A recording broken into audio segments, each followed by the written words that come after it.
এক সময় এক গ্রামে এক রাখাল বালক বাস করত। গ্রামের পাশেই ছিল একটি জঙ্গল। রাখাল বালকটি বনের কাছে মাঠের মধ্যে গরু চড়াত। সে খুব দুষ্টু ছিল। সে মিথ্যা কথা বলে মানুষকে বোকা বানাত। গরু চড়ানোর সময় সে প্রায় চিৎকার করে বলত, বাঘ এসেছে, বাঘ এসেছে, সাহায্য করু, সাহায্য করু। ঘটনাস্থলে যেয়ে তারা কোনো বাঘকে দেখতে পেত না। যাই হোক, গ্রামবাসীরা তার কাছে পৌঁছানোর পর রাখাল বালকটি তাদেরকে দেখে হাসত এবং তাদের সাথে মজা করত। এভাবে পরপর দুইবার রাখাল বালকটি গ্রামবাসীদের সাথে মজা করল। এতে গ্রামবাসীরা রাখাল বালকটির প্রতি খুবই অসন্তুষ্ট হল এবং তাকে এমন মজা করতে নিষেধ করল। কিন্তু একদিন সত্যিকারের বাঘ তার কাছে এসে একে একে তার গরু মারতে শুরু করল। তারপর বাঘটিকে দেখে রাখাল বালকটি খুব ভয় পেয়ে গেল।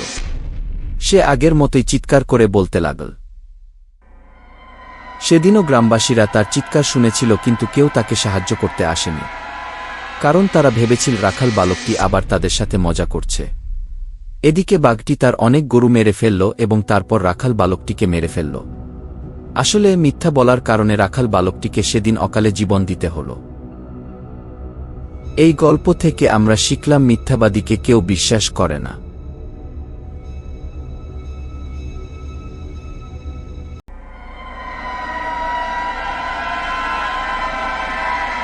একদিন একটি লোভী কুকুর একটি কসাই এর দোকান থেকে এক টুকরো মাংস চুরি করল। তা দেখে কসাই তার পিছনে তাড়া করল, কিন্তু কিছু দূর পর্যন্ত গিয়ে সে তার নিজের দোকানে ফিরে এলো। এদিকে কুকুরটা ভীষণ ভয়ে ছুটতে লাগল প্রাণপণে। অনেকটা যাওয়ার পর সে পিছন ফিরে তাকিয়ে দেখল যে কসাইটা তার দিকে তাড়া করে আসছে কিনা। কাউকে আসতে না দেখে সে তার গতি কমিয়ে ধীরে সুস্থে হাঁটতে লাগল। কিছুক্ষণ পরে সে এসে পৌঁছালো একটা ছোট্ট নদীর কাছে। সে তখন মুখের মাংসের টুকরোটা নিয়ে সেতুর ওপর দিয়ে নদী পার হতে লাগল। শেষময় নদীর পরিষ্কার জলে তার প্রতিবিম্ব ভেসে উঠতে সে সেদিকে তাকিয়ে দেখল।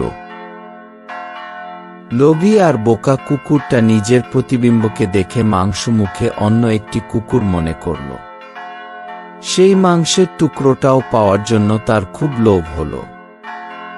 সে এবার অন্য কিছু চিন্তা ভাবনা না করে নদীর জলে ঝাঁপিয়ে পড়ল, আর সঙ্গে সঙ্গে জলের স্রোত তাকে ভাসিয়ে নিয়ে গেল।